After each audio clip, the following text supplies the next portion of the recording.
வணக்கம். வசந்தம் தொலைக்காட்சியின் சுயாதீன செய்தி பார்வை நிகழ்ச்சியோடு இணைந்திருக்கின்றீர்கள். இன்று 2015 நவம்பர் மாதம் 20ஆம் திகதி. இன்று வெளிவந்திருக்கின்ற பிரதான பத்திரிகைகளின் செய்தி கண்ணோட்டத்தை சுயாதீனமாகவும் பக்கச்சார்பில்லாமலும் தருவதற்கு நாங்கள் தயாராக இருக்கின்றோம். வழமை போல இன்றும் நம்மோடு இணைந்திருக்கின்றார் சிரேஷ்ட ஊடகவியலாளர் நௌஷாத் முஹிதீன் அவர்கள். இன்றைய தினம் பத்திரிகைகள் முழுமையாக பிரதான இடம் பிடித்திருக்கின்ற விடயமாக நாம் அவதானிக்கக்கூடியதாக இருக்கின்றது. தேசிய அரசாங்கத்தின் முதலாவது பட்ஜெட் தொடர்பான தகவல்கள் இன்றைய பத்திரிகைகளில் பிரதான இடம் பிடித்திருப்பதை நாம் காணக்கூடியதாக இருக்கின்றது. தேசிய அரசாங்கத்தின் முதலாவது பட்ஜெட்டும் சுதந்திரத்துக்கு பின்னரான 70வது பட்ஜெட்டும் இன்றைய தினம் சமர்ப்பிக்கப்பட இருக்கின்றது. இது தொடர்பான தகவல்கள் இன்றைய பத்திரிகைகளில் பிரதான இடம் பிடித்திருப்பதை நாம் காணக்கூடியதாக இருக்கின்றது. வீரகேசரி பத்திரிகை இந்த செய்தியை இவ்வாறு தந்திருக்கின்றது. தேசிய அரசின் முதலாவது வரவு செலவு திட்டம் இன்று என்பதாக வீரகேசரி பத்திரிகை தந்திருக்கின்றது. மேலும் 2 செய்திகள் வீரகேசரி பத்திரிகையில் இதனோடு தொடர்பட்டதாக இடம் பிடித்திருக்கின்றது. மக்களுக்கு மேலும் சலுகைகள் என்பதாக ஒரு செய்தியும் காணக்கூடியதாக இருக்கின்றது. இன்று விசேட அமைச்சரவை கூட்டம் என்பதாகவும் ஒரு செய்தியை நாம் காணக்கூடியதாக இருக்கின்றது. வீரகேசரி பத்திரிகையில் கன்னி பட்ஜெட் என்பதாகவும் ஒரு செய்தியை நாம் காணக்கூடியதாக இருக்கின்றது. சுடரொளி பத்திரிகையில் சபையில் சமர்ப்பிக்கின்றார் நிதி அமைச்சர் என்பதாகவும் ஜனாதிபதியின் தலைமையில் விசேட அமைச்சரவை கூட்டத்துக்கு ஏற்பாடு என்பதாகவும் அந்த செய்தியை நாம் காணக்கூடியதாக இருக்கின்றது. சுடரொளி பத்திரிகையில் தினமின பத்திரிகையும் கூட இந்த செய்தியை தந்திருக்கின்றது.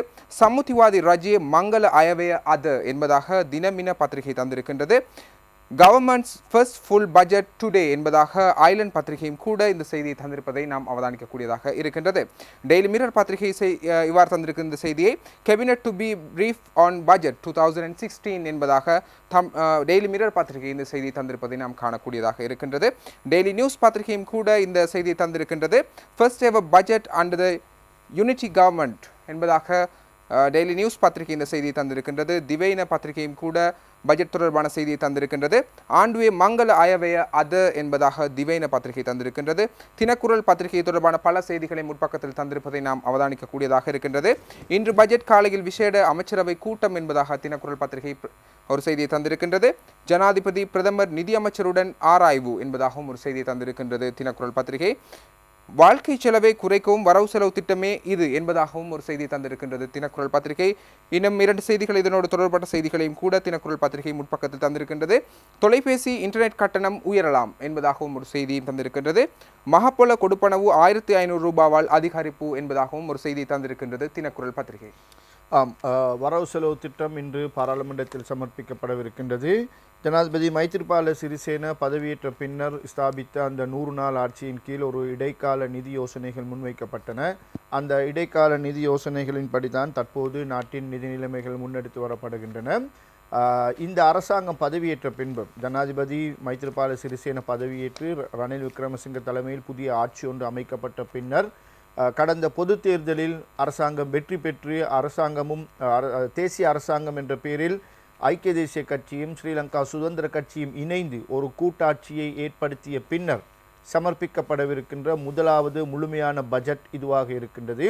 இந்த வரவு செலவு திட்டம் இன்று பிற்பகல் 2 மணி அளவில் பாராளுமன்றத்தில் தற்போதைய நிதி அமைச்சர் ரவி கருணாநாயக்கவினால் முன்வைக்கப்படவிருக்கின்றது. நேற்று இது தொடர்பான விசேட கூட்டம் ஒன்று ஜனாதிபதி தலைமையில் ஜனாதிபதி செயலகத்தில் இடம்பெற்றிருக்கின்றது. பிரதம மந்திரி, நிதி அமைச்சர் மற்றும் நிதித்துறை சார்பான உயர் அதிகாரிகள் பலர் இதில் கலந்து கொண்டு இந்த வரவு செலவு திட்டத்தில் மேற்கொள்ள வேண்டிய இறுதிக்கட்ட நடவடிக்கைகள் குறித்து விரிவாக ஆராய்ந்திருக்கின்றார்கள். நிதி அமைச்சர் ரவி கருணாநாயக்க இந்த கூட்டத்தில் தான் சமர்ப்பிக்கவிருக்கின்ற வரவு செலவு திட்டம் தொடர்பான தனது யோசனைகளையும் அது தொடர்பான விளக்கங்களையும் இங்கு முன்வைத்திருக்கின்றார். விரிவாக இது ஆராயப்பட்டிருக்கின்றது. அதன் தொடராக இன்று காலை பாராளுமன்றம் கூடுவதற்கு முன் இன்று காலை அமைச்சரவை கூட்டம் ஒன்று இடம்பெறவிருக்கின்றது. விசேட அமைச்சரவை கூட்டமாக இது அமைய இருக்கின்றது. ஜனாதிபதி தலைமையில் இடம்பெறும் இந்த அமைச்சரவை கூட்டத்தில் அமைச்சர்களுக்கு இந்த வரவு செலவு திட்டம் தொடர்பான விளக்கங்கள் அளிக்கப்பட்டு அமைச்சரவையின் அங்கீகாரம் பெறப்படும். அதன் பின்னரே பிற்பகலில் இது பாராளுமன்றத்தில் சமர்ப்பிக்கப்படவிருக்கின்றது. ஏற்கனவே கடந்த 5ஆம் தேதி பிரதம மந்திரி ரணில் விக்ரமசிங்க இந்த நிதி யோசனைகள் சிலவற்றை, அதாவது இந்த வரவு செலவு திட்டத்துக்கான ஒரு முன்னோட்டத்தை பாராளுமன்றத்தில் சமர்ப்பித்திருந்தார் என்று தான் கூற வேண்டும். இதுவரை அவ்வாறான சம்பிரதாயம் ஒன்று இடம்பெற்றிருக்கவில்லை. ஆனால் முதற் தடவையாக பிரதம மந்திரி தன்னுடைய இந்த அரசாங்கத்தின் நிதி கொள்கைகள் என்ற பெயரில் ஒரு முன்னோட்டத்தை பாராளுமன்றத்தில் வழங்கியிருந்தார். பெரும்பாலும் அதில் அவர் தெரிவித்திருக்கின்ற யோசனைகளுக்கு அமையத்தான் இந்த இன்று சமர்ப்பிக்கப்படவிருக்கின்ற வரவு செலவு திட்டமும் இடம்பெறும் என்று தான் எதிர்பார்க்கப்படுகின்றது. மக்களுக்கு பல சலுகைகளை வழங்கும் புரட்சிகரமான ஒரு வரவு செலவு திட்டமாக இது அமையவிருக்கின்றது என்று நிதி அமைச்சர் உத்தரவாதம் அளித்திருக்கின்றார். இந்த உத்தரவாதம் எந்த அளவுக்கு சாத்தியமாகும் என்பதை இந்த பட்ஜெட் சமர்ப்பிக்கப்பட்ட பின்னர் அதற்கு எழுப்பப்படுகின்ற விமர்சனங்கள், கண்டனங்கள் மற்றும் அது தொடர்பான வரவேற்புகள் என்பனவற்றை அடிப்படையாக கொண்டுதான் நிதி அமைச்சரின் கூற்று எந்த அளவுக்கு உண்மையாக இருக்கின்றது, எந்த அளவுக்கு அவர் ஒரு புரட்சிகரமான வரவு செலவு திட்டத்தை சமர்ப்பித்திருக்கின்றார் என்பதை இப்போதைக்கு நாங்கள் மதிப்பிட முடியாது. முதலில் அது சமர்ப்பிக்கப்பட வேண்டும். அதன் பின்னர் அது தொடர்பாக வருகின்ற அனைத்து கருத்துக்களையும் நாங்கள் உள்வாங்கி பார்த்த பின்னர் தான் ஒரு முடிவுக்கு வரக்கூடியதாக இருக்கும். மக்களுக்கு பல சலுகைகளையும் நிவாரணங்களையும் வழங்கக்கூடிய ஒரு பட்ஜெட்டாக இருந்தாலும் கூட கம்பெனிகள் மற்றும் செல்வந்தர்கள் மீது ஓரளவு கூடிய வருமான வரியை பிரயோகிக்கின்ற ஒரு வரவு செலவு திட்டமாகவும் இது அமையும் என்று எதிர்பார்க்கப்படுகின்றது. புதிய வருமான வரிகள் பல இங்கு அறிமுகம் செய்யப்படவிருப்பதாகத்தான் நாங்கள் இதுவரை வெளியாகி இருக்கின்ற தகவல்கள் மூலம் அறிந்து கொள்ளக்கூடியதாக இருக்கின்றது. உங்களுக்கு தெரியும், இந்த நாட்டு மக்களுள் மிகவும் பெரும்பாலானவர்கள் நிவாரணங்களையும் சலுகைகளையும் நம்பி வாழுகின்ற ஒரு கூட்டமாகத்தான் இருந்து கொண்டிருக்கின்றார்கள். அரசாங்கத்திடமிருந்து நிவாரணம் கிடைக்க வேண்டும், இலவசமாக கிடைக்க வேண்டும், சலுகைகள் கிடைக்க வேண்டும் என்று சொந்த முயற்சிகள் குறைவாக இருக்கின்ற ஒரு கூட்டத்தை தான் நாங்கள் இந்த நாட்டின் மக்கள் பிரிவில் காணக்கூடியதாக இருக்கின்றது. எனவே அந்த மக்கள் பிரிவுக்கு தேவையான நிவாரணங்களையும் சலுகைகளையும் வழங்க வேண்டியது அரசாங்கத்தின் பொறுப்பாக இருக்கின்றது. இல்லையேல் அரசாங்கம் ஆட்டம் காண தொடங்கிவிடும். எனவே மக்களுக்கு நிவாரணங்களை வழங்கி கொண்டு சமகாலத்தில் அதே காலத்தில் அரசாங்கம் அபிவிருத்தி திட்டங்களையும் முன்னெடுத்து செல்ல வேண்டிய ஒரு நிலை இருக்கின்றது. எனவே இந்த இரண்டு விடயங்களிலும் சமநிலையை பேணுவது என்பது ஒரு சாதாரண விடயம் அல்ல. இது மிகவும் கஷ்டமான விடயமாகத்தான் இருக்கின்றது. ஒவ்வொரு நிதி அமைச்சரும் ஒவ்வொரு அரசாங்கமும் ஒவ்வொரு வருடமும் எதிர்நோக்குகின்ற ஒரு பாரிய சவாலாக அமைவது தான் மக்களுக்கு எந்த அளவு நிவாரணங்கள் வழங்கப்படும், அரசாங்கத்துக்கு எந்த அளவு செலவுகள் இருக்கும் என்பது தொடர்பான விடயங்கள் தான் காணப்படுகின்றன. மேலும் இலங்கை வரவு செலவு திட்டத்தை எடுத்துக்கொண்டால் எப்போதுமே இதுவரையில் அரசாங்கத்தின் வரவை விட செலவு தான் அதிகமாக காணப்படுகின்றது. எனவே துண்டு விழும் தொகை நீடித்து கொண்டே வருகின்றது. இந்த துண்டு விழும் விகிதாசாரத்தை குறைப்பதில் தான் ஒரு நாட்டின் அபிவிருத்தியும் வெற்றியும் தங்கி இருக்கின்றது. எனவே அதற்கான முயற்சிகளையும் வரவு செலவு திட்டங்களின் ஊடாகத்தான் மேற்கொள்ள வேண்டியிருக்கின்றது. தற்போதைய சூழலில் இப்போது தெரிவிக்கப்படுகின்ற முக்கியமான கருத்து தான், இந்த அரசாங்கம் நிதித்துறையை பொறுப்பேற்கின்ற பொழுது அது கிட்டத்தட்ட வங்குரோத்து நிலையில் இருந்ததாகத்தான் கூறப்படுகின்றது. மிக மோசமாக இந்த நாட்டின் செல்வ வளங்கள் சூறையாடப்பட்டு மக்களுடைய பணம் சூறையாடப்பட்ட ஒரு பின்னணியில் தான் இந்த அரசாங்கம் இந்த ஆட்சியை பொறுப்பேற்று இப்பொழுது மக்களுக்கு நிவாரணங்களையும் வழங்க வேண்டிய ஒரு நிர்பந்தத்துக்கு தள்ளப்பட்டிருக்கின்றது. நிதி அமைச்சரும் நேற்று இந்த ஜனாதிபதியுடனான கூட்டத்தின் பின்னர் செய்தியாளர்கள் மத்தியில் பேசும் பொழுது இதனை விவரமாக தெரிவித்திருக்கின்றார். எனவே இது மிகவும் கஷ்டமான ஒரு விடயமாக இருக்கின்றது. வங்குரோத்து நிலையில் இருக்கின்ற ஒரு பொருளாதாரத்தை, ஒரு தேசிய பொருளாதாரத்தை மீண்டும் கட்டி எழுப்புவது என்பது மிகவும் சிரமமான ஒரு காரியம். அது மட்டுமல்ல, தேசிய வருமானத்தை நாங்கள் கூட்ட வேண்டியிருக்கின்றது. வருமானத்தை கூட்டுவதற்கான வழிகளை, புதிய வழிகளை அரசாங்கம் தேட வேண்டியிருக்கின்றது. அதன் ஒரு அங்கமாகத்தான் இதுவரை சரியான முறையில் வரவு செலவு, அதாவது சரியான முறையில் வரிகளை செலுத்தாத நிறுவனங்களுக்கும் தனியார்களுக்கும் அவர்கள் உரிய வழியை செலுத்தக்கூடிய விதத்திலான சில யோசனைகளை நாங்கள் முன்வைத்திருக்கின்றோம் என்று அவர் தெரிவித்திருப்பதை நாங்கள் பார்க்கக்கூடியதாக இருக்கின்றது. மக்களுடைய வாழ்க்கை செலவை குறைத்து, மக்களுடைய சுமைகளை குறைத்து, அவர்களுக்கு நிவாரணங்களையும் வழங்கி, தேசிய வருமானத்தையும் அதிகரித்து, அரசாங்கத்தின் செலவினங்களை குறைத்து, இவ்வாறான பல அம்சங்களை உள்ளடக்கியதாகத்தான் இந்த வரவு செலவு திட்டத்தில் இப்பொழுது கவனம் செலுத்தப்பட்டு வருகின்றது. இந்த நிதி அமைச்சர் தெரிவித்திருக்கின்ற கருத்துக்களின் பிரகாரம் இந்த வரவு செலவு திட்டமானது அபிவிருத்தியை நோக்கிய இலங்கையின் பாதையில் ஒரு புதிய அத்தியாயமாக இருக்கும் என்று அவர் தெரிவித்திருப்பதை நாங்கள் பார்க்கக்கூடியதாக இருக்கின்றது. பாரியதொரு பொருளாதார நெருக்கடியை இந்த நாடு எதிர்கொண்டிருக்கின்றது. இந்த பொருளாதார நெருக்கடியை வைத்து கொண்டு தான் நாங்கள் முடியுமான வரைக்கும் இந்த பொருளாதாரத்தை மிக சீராக முகாமைத்துவம் செய்து கொண்டு செல்கின்றோம். எனவே நெருக்கடி மிக்க ஒரு பொருளாதாரத்தை முகாமைத்துவம் செய்வதென்பதும் மிகவும் சிரமமான ஒரு காரியம் என்று அவர் குறிப்பிட்டிருக்கின்றார். அவ்வாறான நிலையில் மக்களுக்கும் நிவாரணங்களை வழங்குவது என்பது மேலும் அரசாங்கத்தின் சிரமத்தை அதிகரித்திருக்கின்றது. எவ்வாறாயினும் மக்களால் ஏற்றுக்கொள்ளக்கூடிய ஒரு வகையான வரவு செலவு திட்டத்தை தான் இன்று தான் சமர்ப்பிக்கவிருப்பதாக அவர் தெரிவித்திருக்கின்றார். பொதுமக்களிடமிருந்தும் இந்த வரவு செலவு திட்டத்துக்கான பல யோசனைகள் முன்னெடுக்கப்பட்டிருக்கின்றன. நிறுவனங்கள் பலவற்றின் யோசனைகள் முன்னெடுக்கப்பட்டிருக்கின்றன. பொதுமக்கள் சுமார் 1285 பேர் இந்த முறை இந்த வரவு செலவு திட்டத்துக்கான யோசனைகளை முன்வைத்திருக்கின்றார்கள். இது கடந்த காலங்களோடு ஒப்பிட்டு பார்க்கையில் பொதுமக்கள் இந்த வருடம் தெரிவித்திருக்கின்ற யோசனைகள் மிகவும் அதிகமாக இருக்கின்றது. மிக பாரிய அளவிலான யோசனைகள் முன்வைக்கப்பட்டிருக்கின்றன. எனவே இந்த வரவு செலவு திட்டம் தொடர்பாக பொதுமக்கள் மத்தியில் ஒரு எதிர்பார்ப்பு காணப்படுகின்றது. அவர்கள் ஏதோ ஒன்றை அரசாங்கத்திடம் இந்த எதிர்பார்க்கின்றார்கள். எனவே அந்த கருத்துக்களை உள்வாங்கி அந்த எதிர்பார்ப்புகளை பூர்த்தி செய்யும் வகையில் தான் இந்த நிதி யோசனைகள் அமைந்திருப்பதாக அவர் தெரிவித்திருப்பதை காணக்கூடியதாக இருக்கின்றது. மக்கள் இந்த ஆண்டின் முதலாவது வரவு செலவு திட்டம் என்பதால் இதை மிகவும் ஆவலோடு எதிர்பார்த்திருக்கின்றார்கள் என்பதுதான் நிதியமைச்சரின் கருத்தாக இருக்கின்றது. தேசிய வருமானத்தை அதிகரிப்பது தான் இந்த வரவு செலவு திட்டத்தின் பிரதான இலக்காக இருக்கின்றது. வருமானம் ஈட்டக்கூடிய பல திட்டங்களை கடந்த ஆண்டில் அரசாங்கம் கைவிட்டிருந்தது. கடந்த பல ஆண்டுகளாக வருமானம் தரக்கூடிய தேசிய ரீதியாக வருமானம் தரக்கூடிய திட்டங்கள் கைவிடப்பட்டிருந்தன. ஆனால் தனியாருக்கு வருமானம் அதிகரிக்கக்கூடிய, குடும்பத்தினருக்கு வருமானம் அதிகரிக்கக்கூடிய, அரசாங்கத்தோடு தொடர்புடையவர்களுக்கு வருமானம் அதிகரிக்கக்கூடிய பல வழிகள் ஏற்படுத்தப்பட்டனவே தவிர நாடு என்ற ரீதியில் தேசிய ரீதியாக வருமானத்தை அதிகரிக்கக்கூடிய வழிகள் முடக்கப்பட்டிருந்தன. எனவே அவற்றை உடைத்து திறந்துவிட்டு அந்த தேசிய வருமானத்தை மேலும் அதிகரிப்பதற்கான பல வழிமுறைகளை இந்த வரவு செலவு திட்டத்தின் மூலம் முன்வைக்கவிருப்பதாக தெரிவித்திருக்கின்றார்கள். 10 அத்தியாவசிய பொருட்களின் விலைகள் குறையும் என்று எதிர்பார்க்கப்படுகின்றது. இது ஏற்கனவே பல அமைச்சர்கள் இந்த கருத்துக்களை தெரிவித்திருக்கின்றார்கள். ஸ்ரீலங்கா சுதந்திர கட்சி சார்பாக அமைச்சர் சரத் அமுனுகம கூட ஒரு தினங்களுக்கு முன்னர் நடந்த செய்தியாளர் மாநாட்டில் இதனை தெரிவித்திருந்தார். அத்தியாவசிய பொருட்கள் 10க்கு இந்த வரவு செலவு திட்டத்தின் மூலம் விலை குறைப்பு செய்யப்படவிருப்பதாக குறிப்பிட்டிருந்தார். மேலும் பொருளாதார நெருக்கடியால் பாதிக்கப்பட்ட மக்களுக்கு 75 முதல் 80% நிவாரணங்களை வழங்குவதாக இந்த பட்ஜெட் அமையும் என்று இன்னொரு அமைச்சர் தெரிவித்திருக்கின்றார். அது மட்டுமல்ல, கடந்த காலங்களை விட மக்களுக்கு வழங்கப்படும் நிவாரணங்கள் 5 மடங்காக அதிகரிக்கப்பட்டிருப்பதாக குறிப்பிட்டிருக்கின்றார். குறிப்பாக சுகாதாரம், கல்வி என்பனவற்றுக்கான செலவுகள் அல்லது அவற்றின் மீதான முதலீடுகள் அதிகரிக்கப்பட்டிருக்கின்றன. பல்கலைக்கழக மாணவர்களுக்கான கொடுப்பனவுகள் அதிகரிக்கப்படவிருக்கின்றன. இவ்வாறு பல விடயங்கள் முன்வைக்கப்பட்டிருக்கின்றன. இந்த வரவு செலவு திட்டத்தில் எவ்வாறாயினும் மொத்தமாக அரசாங்கத்தின் செலவினம் 3138 பில்லியன்களாக இருக்கின்றது.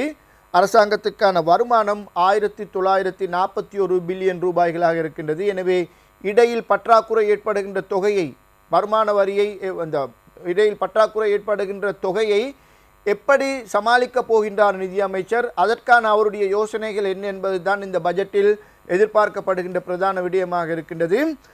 இந்த தகவல்களை உங்களுக்கு நாளை தான் தெரிந்து கொள்ளக்கூடியதாக இருக்கும். இன்று பிற்பகல் இந்த பட்ஜெட் பாராளுமன்றத்தில் சமர்ப்பிக்கப்படவிருக்கின்றது. இன்று பட்ஜெட் சமர்ப்பிக்கப்படும் பொழுது ஜனாதிபதி மைத்ரிபால சிறிசேனவும் பாராளுமன்றத்தில் சமூகம் அளித்திருப்பார் என்றும் ஒரு செய்தியை நாங்கள் சிங்கள பத்திரிகை ஒன்றில் விரிவாக பார்க்கக்கூடியதாக இருக்கின்றது. அதனைத் தொடர்ந்து நாம் வீரகேசரி பத்திரிகையின் சில செய்திகளை பார்க்கலாம். இன்றைய வீரகேசரி பத்திரிகையின் பிரதான செய்தியாக இடம் பிடித்திருப்பது 6 மாதங்களில் நிறைவேற்று அதிகாரத்துடன் பாராளுமன்றம் என்பதாக அந்த செய்தியை வீரகேசரி பத்திரிகையின் பிரதான செய்தியாக இடம் பிடித்திருக்கின்றது. கட்சி பேதமின்றி ஒத்துழைப்பு கோருகிறது அரசாங்கம் என்பதாக அதுக்கு உபதலைப்பட்டிருக்கின்றார்கள். அடுத்த 6 மாத காலத்தினுள் நாட்டின் நிறைவேற்று அதிகாரம் கொண்ட பாராளுமன்ற முறையை அமுல்படுத்திவிட முடியும்.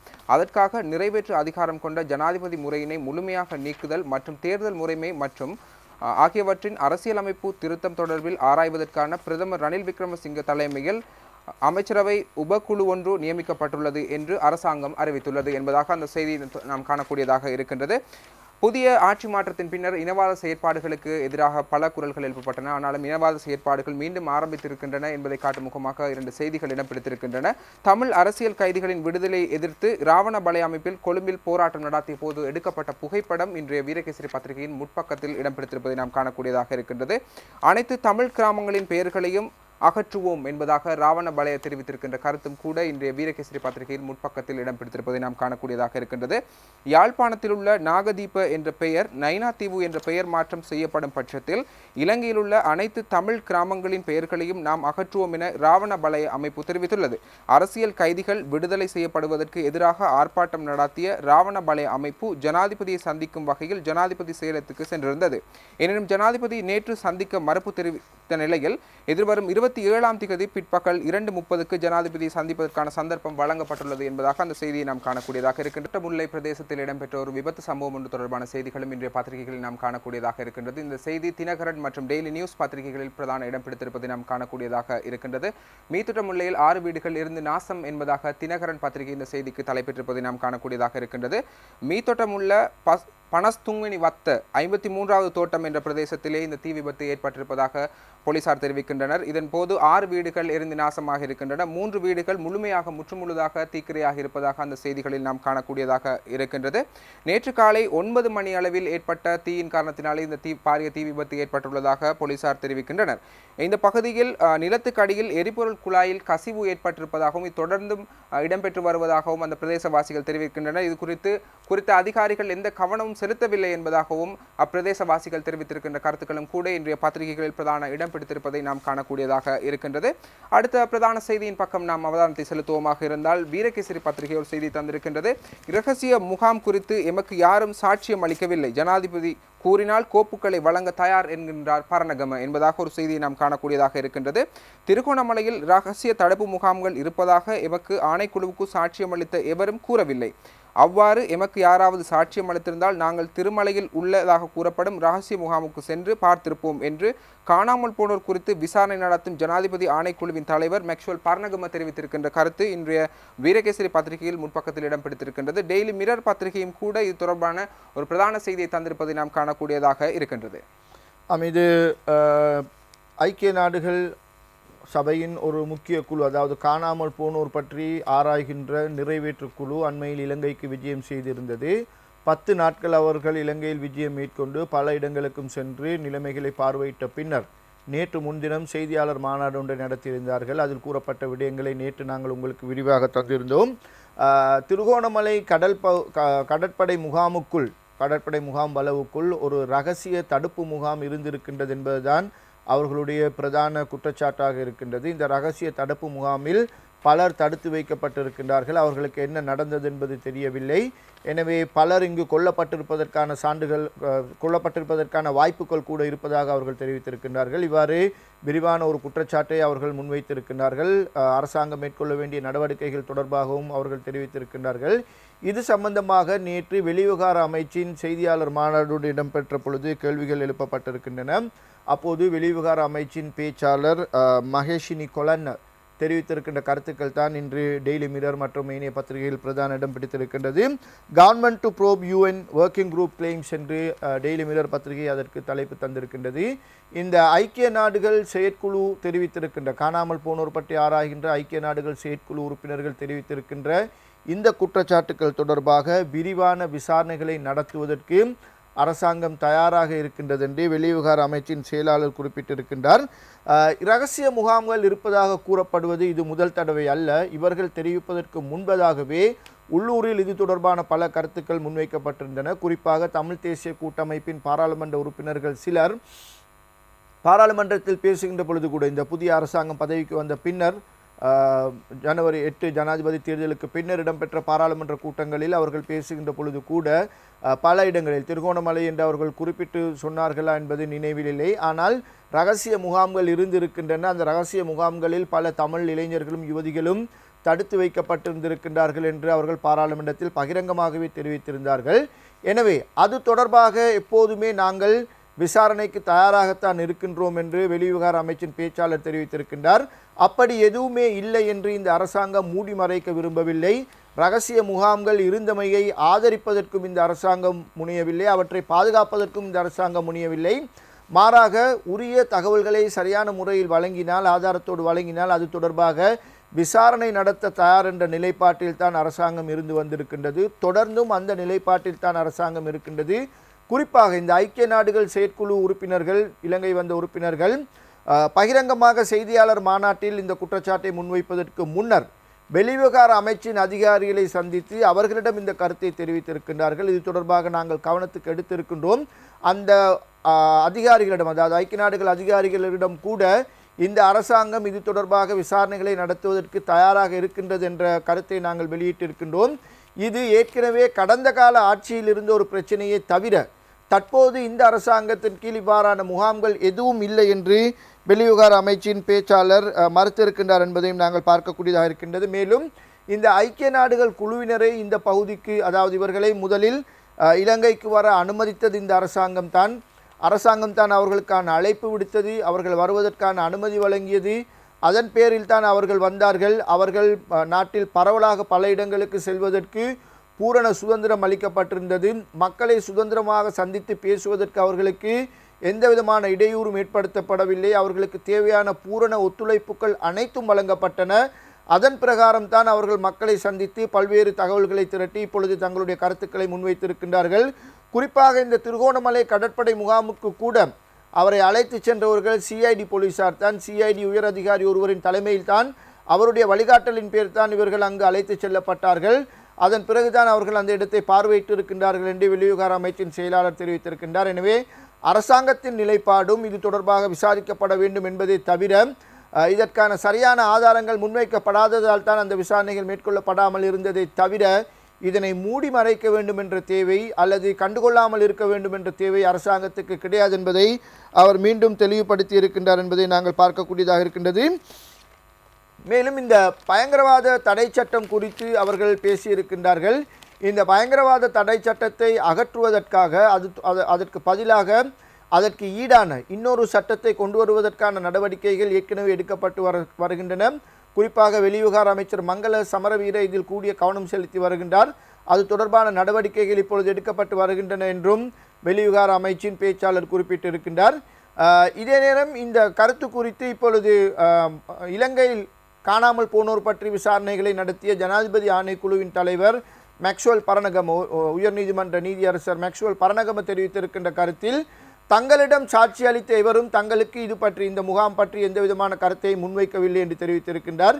இந்த மேக்ஸ்வெல் பரணகம ஆணைக்குழுவினர் நாட்டின் வடக்கு கிழக்கு பகுதிகளுக்கு பல இடங்களுக்கு சென்று மக்களை நேரடியாக சந்தித்து மக்களுடைய வாக்குமூலங்களை பதிவு செய்து பூர்ணமான ஒரு விசாரணையை அவர்கள் நடத்தி இருந்தார்கள். ஆனால் இந்த விசாரணை செயற்பாட்டின் பொழுது, இந்த ஆணைக்குழு செயற்பாட்டின் பொழுது தங்களுக்கு சாட்சியமளித்த எவருமே இந்த திருகோணமலை கடற்படை முகாம் பற்றியோ அல்லது அதில் இருக்கின்ற இந்த இரகசிய தடுப்பு முகாம் பற்றியோ எதுவும் தெரிவிக்கவில்லை. அவ்வாறு அவர்கள் எங்களுக்கு தெரிவித்திருந்தால் நாங்களும் அந்த இடத்தை போய் பார்த்து அது தொடர்பான எங்களுடைய கருத்துக்களை நாம் சமர்ப்பித்திருக்கின்ற அறிக்கையில் சேர்த்திருப்போம். எனவே இது வேண்டுமென்றே விடப்பட்ட விடயமல்ல, எங்களுக்கு அது பற்றி எதுவும் தெரியாது, மக்கள் எதுவும் எங்களிடம் இதை பற்றி கூறவில்லை என்று குறிப்பிட்டிருக்கின்றார். இந்த ஆணைக்குழுவில் சாட்சியம் அளிக்க பலர் மறுத்திருந்தார்கள், சிலர் சாட்சியம் அளிக்க விரும்பவில்லை என்று தெரிவித்திருந்தார்கள். ஆணைக்குழு நடைபெற்று கொண்டிருந்த பொழுது அந்த விசாரணைக்கு எதிராக ஆர்ப்பாட்டம் செய்தவர்களும் இருக்கின்றார்கள். ஆனால் அதில் சாட்சியம் அளித்தவர்கள் இந்த தொடர்பான தகவல்களை ஆணைக்குழுவுக்கு வழங்கியில்லை என்பதைத்தான் அந்த தலைவரின் கருத்துப்படி, நாங்கள் ஆணைக்குழு தலைவரின் கருத்துப்படி தெரிந்து கொள்ளக்கூடியதாக இருக்கின்றது. எனவே மக்கள் முன்கூட்டியே தெரிவித்திருந்தால் நிச்சயம் இது தொடர்பான கருத்துக்கள் உத்தியோகபூர்வமாக முன்னரே வெளிவந்திருக்கும் என்பதுதான் இப்பொழுது அவருடைய நிலைப்பாட்டாக இருக்கின்றது. மேலும் இப்பொழுது இந்த விடயம் ஒரு சர்ச்சைக்குரிய விடயமாக மாறிக்கொண்டு வருவதை நாங்கள் அவதானிக்கக்கூடியதாக இருக்கின்றது. பல்வேறு தரப்பினரும் இதில் தங்களுடைய கருத்துக்களை இப்பொழுது முன்வைக்க தொடங்கி இருக்கின்றார்கள். குறிப்பாக இந்த ஐக்கிய நாடுகள் நிபுணர்கள் அல்லது அந்த ஐக்கிய நாடுகள் அந்த குழுவில் அங்கம் வகிக்கின்றவர்கள் தெரிவித்த கருத்துக்கள் தென்னிந்தியாவிலும் இப்பொழுது எதிர்ப்பலைகளை தூண்டிவிட்டு இருக்கின்றது. தென்னிந்தியாவில் ஒரு கூட்டம் இருக்கின்றது, உங்களுக்கு தெரியும். இந்த நிகழ்ச்சி வாயிலாக பல தடவைகள் நாங்கள் குறிப்பிட்டு இருக்கின்றோம். இந்தியாவில் என்ன நடந்தாலும் அவர்கள் கண்டுகொள்ள மாட்டார்கள், தமிழ்நாட்டில் என்ன நடந்தாலும் கண்டுகொள்ள மாட்டார்கள். நேற்று முன்தின முறை தமிழ்நாடு வெள்ளக்காடாக மாறி இருக்கின்றது. அந்த வெள்ளக்காட்டில் இவர்களுடைய பங்களிப்பு, மக்களுக்குரிய பங்களிப்பு, மக்களுக்கு இவர்கள் வழங்கிய நிவாரணம் என்னவென்று தெரியாது. ஆனால் இலங்கையில் ஒன்று என்று சொன்னால் முந்திக்கொண்டு குரல் கொடுப்பவர்கள் அவர்களாகத்தான் இருப்பார்கள். இதில் வைகோ மற்றும் தொல் திருமாவளவன் போன்றவர்கள் முன்னணியில் இருக்கின்றார்கள். அவர்களுடைய தொடராக ராமதாஸ், பழநெடுமாறன், சீமான் போன்ற பலர் இருக்கின்றார்கள். இவர்கள் இலங்கை பிரச்சனையை வைத்து உள்நாட்டில் அரசியல் செய்து கொண்டிருக்கின்ற இலங்கை பிரச்சனை தான் இவர்களுடைய வயிற்று பிழைப்புக்கான வழியாக இருந்து கொண்டிருக்கின்றது. அவர்களும் இப்பொழுது இந்த ஐக்கிய நாடுகள் குழுவின் கருத்து பற்றி பேசியிருக்கின்றார்கள். குறிப்பாக வைகோவும் தொல் திருமாவளவனும் தெரிவித்திருக்கின்ற கருத்துக்களை இன்றைய தினகரன் பத்திரிகையின் முதல் பக்கத்தில் நாங்கள் பார்க்கக்கூடியதாக இருக்கின்றது. இந்த நாட்டில், அதாவது இலங்கையில் இனப்படுகொலைகள் இடம்பெற்றன என்பதற்கு தெளிவான ஒரு சாட்சியாக இந்த திருகோணமலை கடற்படை முகாமில் இருந்த இரகசிய முகாம்கள் அமைந்திருக்கின்றன என்று அவர்கள் குறிப்பிட்டிருக்கின்றார்கள். மற்றவர்கள், நான் ஏற்கனவே குறிப்பிட்ட இந்த ராமதாஸ், பழநெடுமாறன், சீமான் போன்றவர்கள் இன்னமும் வாய் திறக்கவில்லை. ஒருவேளை இந்த வெள்ள நிவாரண பணிகளில் அவர்கள் பிஸியாக இருக்கின்றார்களோ தெரியாது. தொடர்ந்து இது போன்ற கருத்துக்களை நாங்கள் தமிழ்நாட்டிலிருந்து எதிர்பார்க்கக்கூடியதாகத்தான் இருக்கின்றது. எவ்வாறாயினும் இப்போதைய இலங்கை அரசாங்கம் இது தொடர்பான எந்த விடயத்தையும் மூடி மறைக்க முடியவில்லை. எந்த வகையிலும் இப்போதைய இலங்கை அரசாங்கம் அந்த நடவடிக்கைகளுக்கு பொறுப்பானதும் அல்ல. எனவே கடந்த காலத்தில் இடம்பெற்ற குற்றச்சாட்டாகத்தான் இவை முன்வைக்கப்பட்டிருக்கின்றன. அந்த குற்றச்சாட்டு தொடர்பாக ஏற்கனவே இது தொடர்பான பல குற்றச்சாட்டுகள் வந்திருக்கின்றன. அவற்றோடு சேர்த்து இந்த குற்றச்சாட்டு தொடர்பாகவும் விசாரணை நடத்துவதற்கு அரசாங்கம் பூரண தயார் நிலையில் இருக்கின்றது என்பதை தான் அரசாங்கத்தின் நிலைப்பாட்டிலிருந்து நாங்கள் தெரிந்து கொள்ளக்கூடியதாக இருக்கின்றது. முன்னாள் ஜனாதிபதி மஹிந்த ராஜபக்ஷ தொடர்பான செய்திகளும் இன்றைய பத்திரிகைகளில் இடம்பெற்றிருப்பதை நாம் காணக்கூடியதாக இருக்கின்றது. அந்த வகையில் சுடரொலி பத்திரிகை இந்த செய்தியை இவ்வாறு தந்திருக்கின்றது. மஹிந்த இன்று வாக்கு மூலம் என்பதாக அந்த செய்தி தந்திருக்கின்றது. வீரகேசரி பத்திரிகையும் கூட இது தொடர்பான செய்தி தந்திருக்கின்றது. டெய்லி நியூஸ் மற்றும் டெய்லி மிரர் ஆகிய பத்திரிகைகளும் கூட இந்த செய்திகளை தந்திருக்கின்றது. பாரிய மோசடி தொடர்பில் விசாரணை செய்யும் ஜனாதிபதி ஆணைக்குழுவால் மஹிந்த ராஜபக்ஷ எம்பியிடம் வாக்குமூலத்தை பெறும் நடவடிக்கைகள் இன்று வரை ஒத்திவைக்கப்பட்டுள்ளன. அரசு தொலைக்காட்சி ஒன்றுக்கு கட்டணம் வழங்கியமை தொடர்பில் மேற்கொள்ளப்பட்டு வரும் விசாரணைகளுக்காக நேற்று மஹிந்த ராஜபக்ஷவுக்கும் ஆணைக்குழு அழைப்பு விடுத்திருந்தது. இருப்பினும் அத்தியாவசிய ஆவணங்கள் சிலவற்றை பிரதிவாதி தரப்புக்கு அனுப்பி வைப்பதில் தாமதம் ஏற்பட்டமையால் சாட்சி விசாரணைகள் இன்று வரை ஒத்திவைக்க தீர்மானிக்கப்பட்டுள்ளதாக பாரிய மோசடி தொடர்பில் விசாரணை செய்யும் ஜனாதிபதி ஆணைக்குழுவின் செயலாளர் லெஸ்லி டி சில்வா குறிப்பிட்டுள்ளார் என்பதாக அந்த செய்தி தொடர்ந்தும் செல்வதை நாம் அவதானிக்கக்கூடியதாக இருக்கின்றது. அடுத்து நாம் தினக்குரல் பத்திரிகையின் செய்திகளை பார்ப்போமாக இருந்தால் ஞானசார தேரர் தொடர்பான ஒரு செய்தியும் கூட இன்றைய தினக்குரல் பத்திரிகையில் முற்பக்கத்தில் இடம் பிடித்திருக்கின்றது. ஞானசார தேரரை உடனடியாக கைது செய்யுமாறு பிடிவிராந்து என்பதாக ஒரு செய்தியை தந்திருக்கின்றது தினக்குரல் பத்திரிகை. பொதுபல சேனா அமைப்பின் பொதுச் செயலாளர் ஞானசார தேரருக்கு எதிராக மத்துகம நீதவான் நீதிமன்றத்தில் கண்ட இடத்தில் கைது செய்யும்படி பிடிவிராந்து பிறப்பிக்கப்பட்டுள்ளதாக அந்த செய்தியை நாம் காணக்கூடியதாக இருக்கின்றது. கடந்த பொதுத் தேர்தலில் பிரசாரத்தின் போது களுத்துறை வெளிப்பண்ணை பிரதேசத்தில் உள்ள பௌத்த விகாரைக்குள் கூட்டம் ஒன்று நடாத்தி ஞானசார தேரர் சட்டங்களை மீறியதாக வழக்கு தொடரப்பட்டுள்ளது. இந்த பிரசார கூட்டத்தில் பொது இடத்தில் நடாத்துவதற்கு பொதுபல சேனாவுக்கு அனுமதி வழங்கியிருந்த போதிலும் முன்னிறுத்தப்பட்டிருந்த எதுவுமின்றி பிரசார கூட்டத்தில் இடத்தை மாற்றியதாக வெளிப்பண்ணை போலீசார் நீதிமன்றத்துக்கு தெரிவித்துள்ளனர். இது தொடர்பாகவே இவருக்கான பிடிவிராந்து ஒடுக்கப்பட்டுள்ளதாக இந்த செய்தியினூடாக நாம் காணக்கூடியதாக இருக்கின்றது. குமுளமுனையில் தொடர்ந்தும் காடுகள் அழிப்பு என்பதாக ஒரு செய்தி இடம் பிடித்திருக்கின்றது தினக்குரல் பத்திரிகையில். வடமாகாண சபையின் உறுப்பினர்கள் போர்க்கொடி பண்டார வண்ணையனின் புனித இடமும் பறிபோனது என்பதாக அந்த செய்திக்கு உபத்தலைப்பெற்றிருப்பதை நாம் காணக்கூடியதாக இருக்கின்றது. முல்லைத்தீவு குமுளமுனை பகுதியில் காடழிப்பு நடவடிக்கைகள் நிறுத்தப்படவில்லை, வேகமாக தொடர்ந்து நடைபெற்றுக் கொண்டிருக்கின்றது என வடமாகாண சபையின் 38வது அமர்வில் மீண்டும் சுட்டிக்காட்டப்பட்டுள்ளது. மேற்படி காடழிப்பு தொடர்பாக வடமாகாண சபையில் பேசப்பட்டிருக்கின்றது.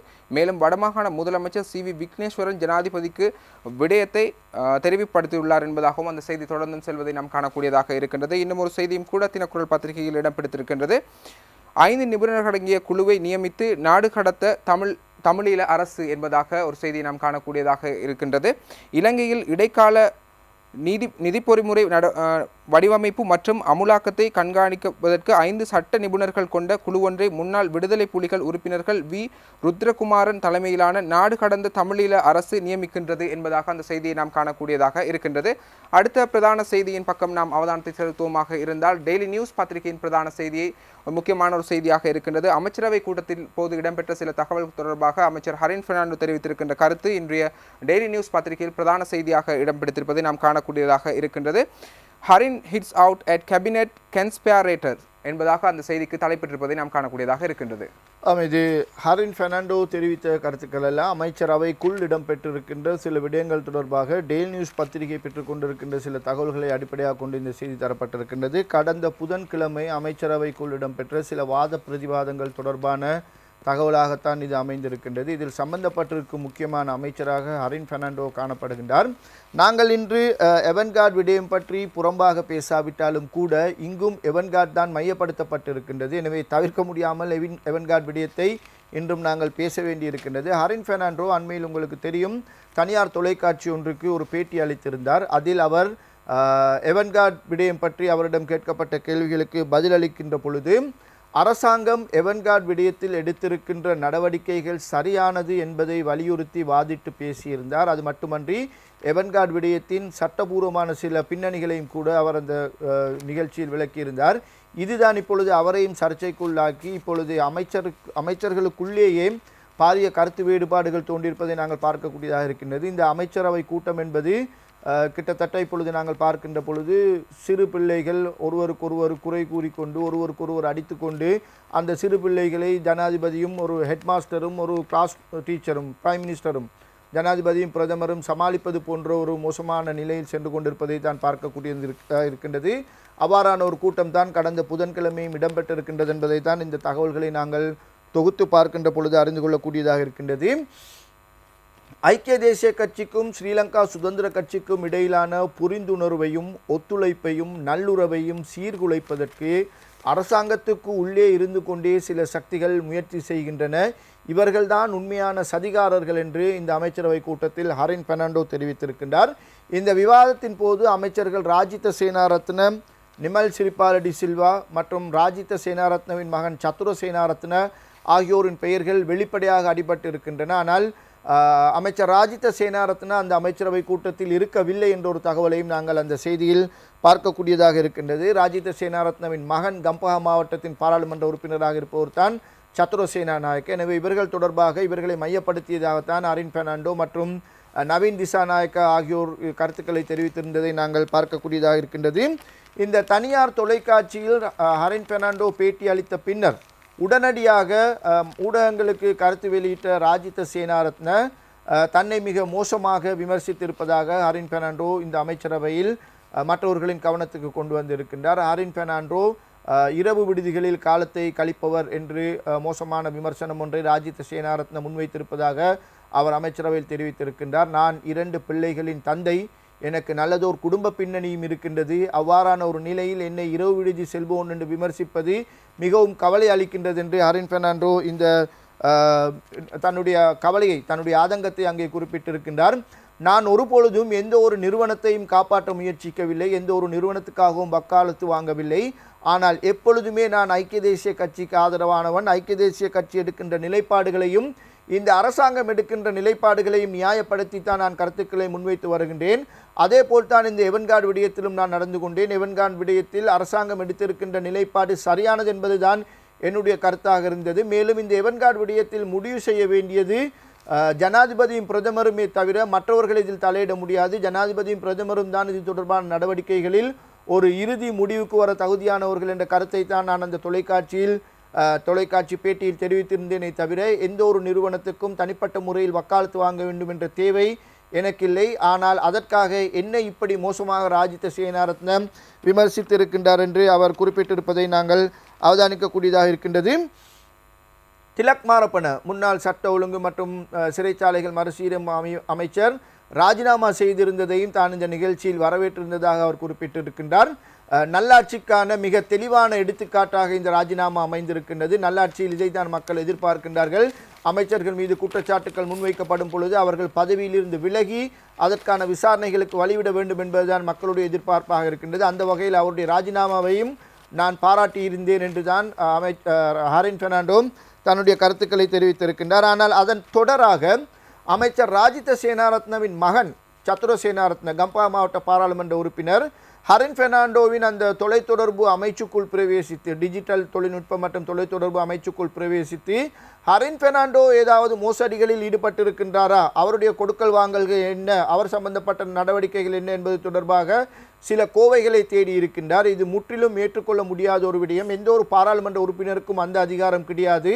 இன்னொரு அமைச்சரின் பொறுப்பில் இருக்கின்ற அமைச்சு அலுவலகத்துக்குள் அத்துமீறி பிரவேசித்து இவ்வாறான நடவடிக்கைகளை அவர்கள் மேற்கொள்ள முடியாது. எனவே பிரதமரும் ஜனாதிபதியும் இது தொடர்பாக தலையிட்டு உரிய விசாரணை நடத்தி சத்துர சேனாரத்னவுக்கு எதிரான நடவடிக்கைகளை எடுக்க வேண்டும் என்ற கோரிக்கையும் அவர் முன்வைத்திருந்தார் என்பதை நாங்கள் அதில் பார்க்கக்கூடியதாக இருக்கின்றது.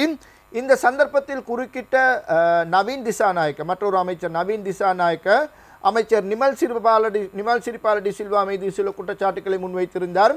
நிமல் சிறிபால டி சில்வா அண்மையில் ஒரு கூட்டத்தில் பேசுகின்ற பொழுது நல்லாட்சி முடிந்துவிட்டது, இப்பொழுது நாட்டில் நல்லாட்சி இல்லை, ஜனாதிபதி மைத்திரிபால சிறிசேன இனிமேல் இந்த நல்லாட்சி பற்றி பேசாமல் ஸ்ரீலங்கா சுதந்திர கட்சி தலைமையிலான ஒரு ஆட்சியை உருவாக்குவதற்கான நடவடிக்கைகளை எடுக்க வேண்டும் என்று ஒரு பொதுக்கூட்டத்தில் பேசும்போது தெரிவித்திருந்தார். இதனை நவீன் திசாநாயக்க வன்மையாக கண்டித்திருக்கின்றார். இது 2 பிரதான கட்சிகளுக்கும் இடையில் 2 பிரதான கட்சிகளும் இணைந்ததாகத்தான் தற்போதைய ஆட்சி சென்று கொண்டிருக்கின்றது.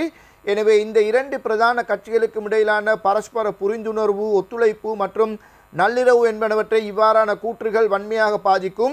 இதுதான் இவர்களுடைய நோக்கமாகவும் இருக்கின்றது. இந்த உறவுகள் சீர்குலைய வேண்டும், இந்த நல்லாட்சி களைய வேண்டும் என்பதுதான் இவர்களுடைய எதிர்பார்ப்பாக இருக்கின்றது என்று நவீன் திசாநாயக்க நேரடியாக நிமல் சிறிபால டி சில்வா மீது குற்றம் சாட்டியிருக்கின்றார்.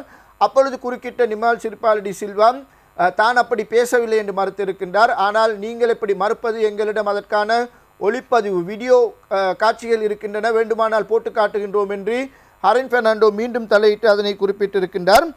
மேலும் ஹரின் பெர்னாண்டோ இந்த கூட்டத்தில் இன்னொரு கருத்தை முன்வைத்திருக்கின்றார்.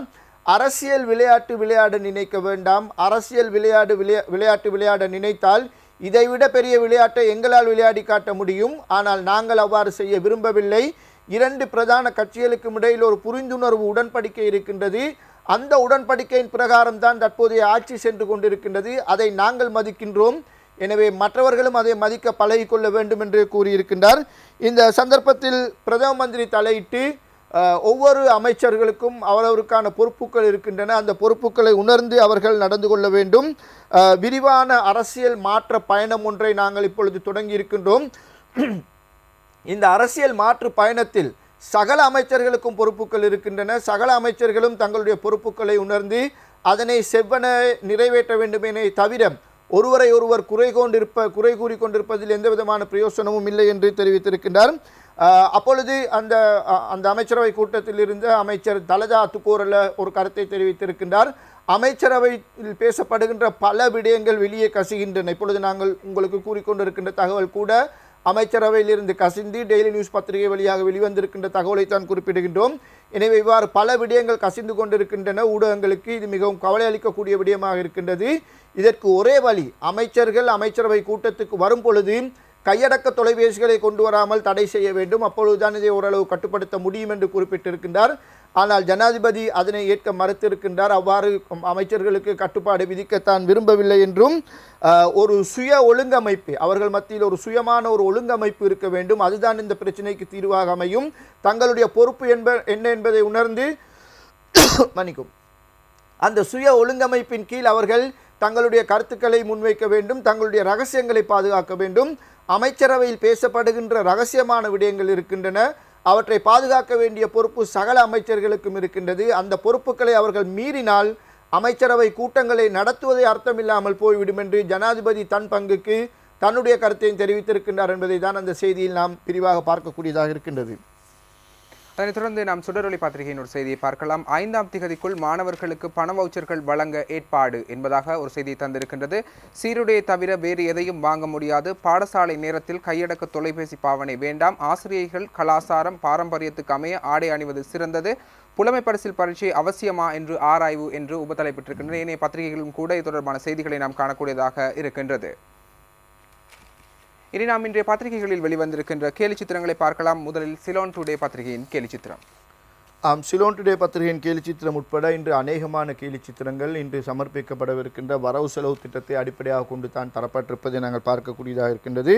பாராளுமன்றத்துக்கு வரவு செலவு பெட்டியோடு ரவி கருணாநாயக்க செல்கின்றார். ஆனால் இப்பொழுது கடந்த ஓரிரு வருடங்களாக இந்த பெட்டி இல்லை. பெட்டி தூக்கி கொண்டு வரும் முறையை மஹிந்த ராஜபக்ச மாற்றிவிட்டார். அவர் நிதியமைச்சர் என்ற ரீதியில் கடந்த ஓரிரு பட்ஜெட்டுகளை வெறும் கோவை ஒன்றை கையில் எடுத்து கொண்டு வந்து தான் வாசித்திருந்தார். முன்னர் ஒரு காலத்தில் உங்களுக்கு தெரியும், இந்த பட்ஜெட் பெட்டி என்பது ஒரு முக்கியமான விடயம். இதை நாடா போட்டு கட்டி பாராளுமன்ற மேசையில் கொண்டு வந்து வைத்து அந்த நாடாவை அவிழ்த்து அதன் பின்னர் பெட்டியை திறந்து அதில் இருக்கின்ற கோவையை எடுத்து தான் வாசிப்பார்கள். அவ்வளவு ரகசியமானதாக, புனிதமானதாக அல்லது பாதுகாப்பாக கருதப்பட்டது தான் வரவு செலவு திட்டம்.